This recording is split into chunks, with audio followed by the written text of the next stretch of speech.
Welcome to knowledge study point. Knowledge study পয়েন্টে তোমাদের সবাইকে জানাই স্বাগত। আজকে আমি শেখাবো তরল পরিমাপের মূল একক। প্রিয় স্টুডেন্টস, এগুলো যদি তোমরা মন দিয়ে শেখো অবশ্যই কিন্তু তোমাদের কাজে লাগবে। আমি একটা কথা বলি, তরল পরিমাপের মূল একক, তরল মানে কি? যেমন জল হতে পারে, পেট্রোল হতে পারে, ডিজেল হতে পারে, লুব্রিকেন্ট হতে পারে, কেরোসিন হতে পারে।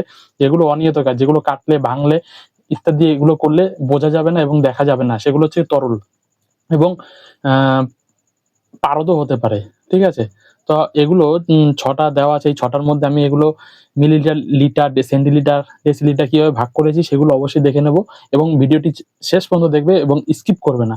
প্রথমে আছে ১০০০ মিলিলিটার সমান সমান ১ লিটার। তারপরে ১০০ সেন্টিলিটার সমান সমান ১ লিটার।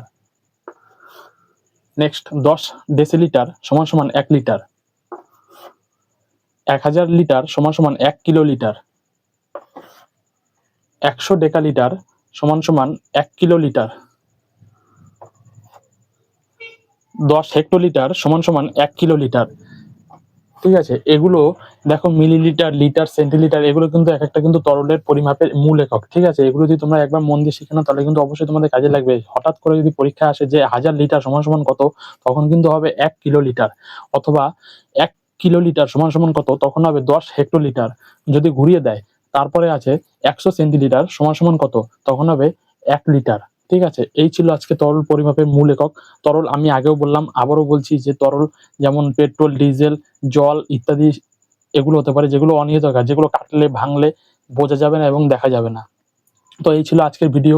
আসছি নেক্সট ভিডিও নিয়ে। এরপরে আসবো ক্ষেত্রফল পরিমাপের একক। ততক্ষণ আমার চ্যানেলটি সাবস্ক্রাইব করে দিন। আর ভিডিওটি কেমন লাগলো অবশ্যই কমেন্ট বক্সে জানাবেন। যদি ভালো লেগে থাকে তাহলে লাইক অ্যান্ড সাবস্ক্রাইব করে দেবেন আমার চ্যানেলটিকে। ধন্যবাদ। আসছি নেক্সট ভিডিওতে এবং এই ভিডিওটি বন্ধুদের মাঝে শেয়ার করে দিন। ধন্যবাদ।